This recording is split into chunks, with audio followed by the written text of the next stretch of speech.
Hi, and welcome to my presentation. My name is Eliza Thurman, and I am a sophomore agricultural sciences major here at Virginia Tech. Today, I will be talking about artificial insemination and natural insemination. So I will begin today by talking about, why do I say so much? Okay. Hi, and welcome to my presentation. My name is Eliza Thurman, and I am a sophomore agricultural sciences major here at Virginia Tech. Today, I will be talking about the differences between artificial insemination and natural insemination. To begin, natural insemination is the process of a male animal mating with a female animal and producing a baby. Artificial insemination is when humans intervene in that process and take the female animal and they themselves inseminate the female cow with the semen of that same species.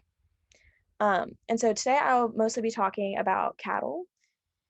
Any livestock, technically any animal you can artificially inseminate, but cows I think are the most known and most common way that artificial insemination is played out. So by the end of this presentation, I hope that you know kind of the benefits of both of them, mainly of natural insemination. And I hope that you can understand why natural insemination is the better way to do things, whether you are looking to have your own farm in the future and to raise cattle or other livestock, or if you're just a curious Virginia Tech student hoping to kind of learn more about the farming industry. I hope that you can kind of find that out by the end of this presentation. The three main points we will talk about today is how a bull has a lower failure rate in mating and in successfully impregnating the cows. We will be talking about how a cleanup bull it has to be used regardless if you want to impregnate all of your cows. And then we'll be talking about how artificial insemination requires more hands, more time, and more effort. To begin, we're going to be talking about how a bull has a lower failure rate of impregnating a female cow. A bull knows when a female is in heat. That is what this tab says, so sorry. So a bull knows when a female is in heat, and I have this picture on here at the bottom of these heat strips, and these are placed on cattle by farmers, and you see that it starts off as black and silver, and the further it goes along to the right, it becomes more orange, and that is by rubbing on the strip, and so that happens when a cow jumps onto another cow. Now, this doesn't mean that the two cows are mating. This means that the cow that is being mounted is in heat, and this means they are ready to be bred. And so the more orange on their strip, the more times this has happened, meaning this is the ideal time to mate them. This can be helpful for a farmer if they wanted to artificially inseminate, but it can also be helpful for a farmer just to kind of know and to have a bull in the field or just to be aware of when their cows are in heat.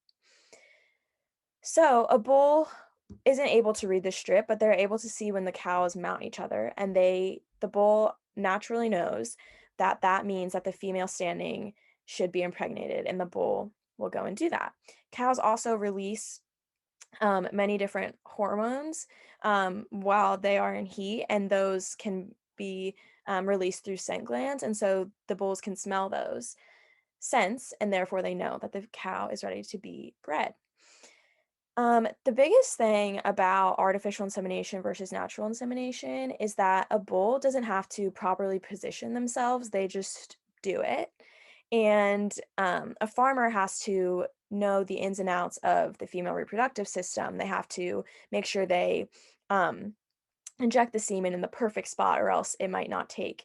And so there's a lot more error that can go on in artificial insemination instead of natural. While a female cow is in heat, they are wanting to be bred, so therefore they will not resist a bull trying to breed them.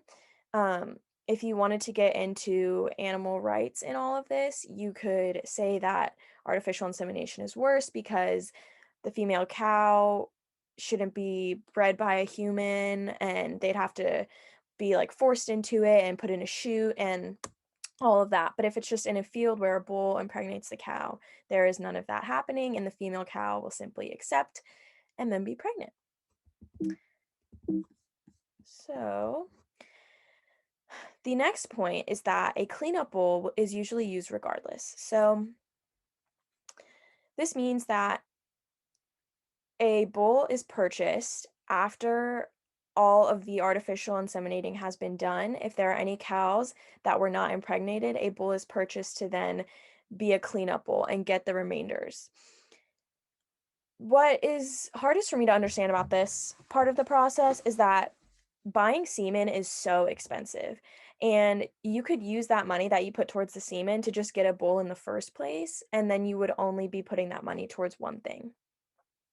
The bull has a lower failure rate, and he also will be needed regardless. And so it just kind of makes more sense to start out with the bull. And down here, we have a picture of a very large bull um, who's looking like he's ready to mate.